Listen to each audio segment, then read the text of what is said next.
moving on. Sandra says, hey, Bradley, I have a number of service area GBPs which I use for rank and rent. They are verified with addresses for vacant premises. What do you know about the legality of this approach? Should I be concerned? Is there a better proposal, or is there a better approach? I'm not an attorney, and honestly, I have no idea what the legal implications are of that.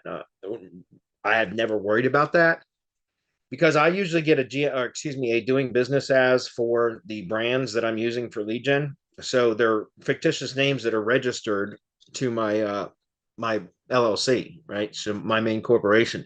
That doesn't affect the physical address of fake Google business listings, though. But that at least gives me some validity because I have a fictitious name registered with the state that is attached to my LLC. As far as are there legalities for having Google business profiles that were registered to addresses that are vacant land or that whatever, I have no idea. I honestly can't answer that, but I've never heard of it being a problem. That doesn't mean that it can't present a problem. I'm just saying I've never heard of it.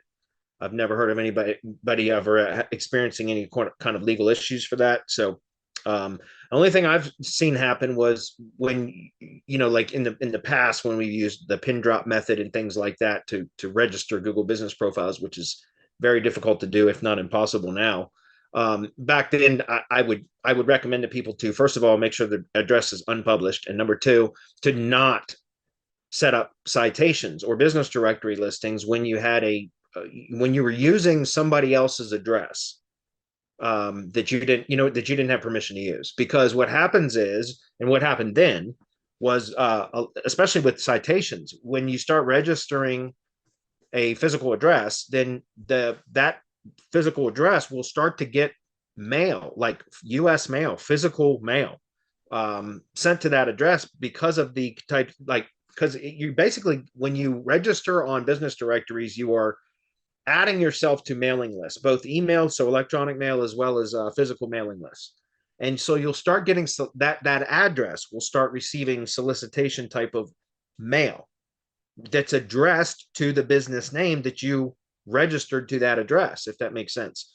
And so what I've had happen in the past until I learned this, and this is how I learned it, was I had the people that would receive the mail, because it wasn't, with the company name as the addressee, when there wasn't really a company there, they would report it to Google Business they would just report it as a spam listing or a fake listing or whatever. They would report it to Google, period. And it would end up getting suspended. Right. And so that's what I ended up having happen to several different Google business profiles. And so I learned many years ago to not publish the street address when you're doing that type of a method, and also not to register with citations or business directory listings where they require a street address, which most of them do. However, now I don't even, the problem is directory listings are kind of a validation signal now for Google business profiles. So I do recommend using citations and business directories. I use Yext power listings. Believe it or not, I really like Yext for helping to kind of validate Google business profiles. But that doesn't answer the question you have about, is there legal issues? I don't know. I just know that I stopped trying to use other types of addresses publicly, because again, all the things that I just mentioned, I've lost Google business profiles over that. So, but I don't know if there's any legal issues with it or not. I'm not an attorney. You might want to consult with an attorney if that's something you're worried about.